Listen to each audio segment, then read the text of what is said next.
Hey guys, this is Steve from Trim That Weed. In today's video, we're going to be talking about how to fix the Bosch Dishwasher E24 error. But first, what does E24 error mean? Bosch Dishwasher E24 error appears when the system experiences poor or no drainage at all. This results from a blockage within the drainage filter. There are several reasons why this would happen. You can easily troubleshoot and solve this error without assistance from an expert. The following are some of the common causes of the Bosch Dishwasher E24 error. Error in the control panel.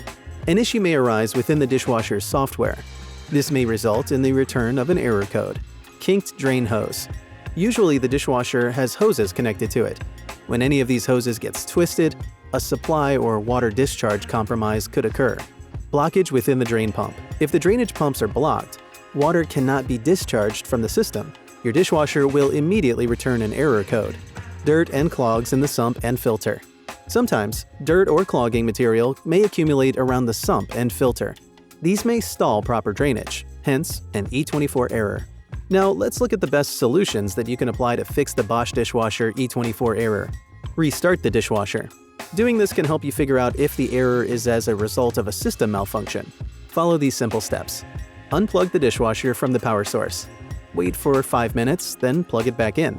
Hold down the start button to restart the dishwasher. Attempt to start a draining cycle. If the error still shows, then something else is the cause. Adjust and replace hoses. Once you identify a bent or twisted hose, straighten it as much as possible. If the hose is damaged, you can buy and replace new ones. Check and clean the pump impeller. When you run a wash, food particles may get trapped within the impeller or pump. This may result in a mechanical obstruction to rotation. To fix this, clean the shaft, impeller, and pump. Clean the sump and filter. To access the sump and filter, take out the bottom dish rack together with the spray arm. Drain out the water in the dishwasher. Access the filter and clean it with warm soapy water. Inspect the entire area to ensure that there's no more dirt present. Cleaning the sump and filter may solve the E24 error. Thanks for watching.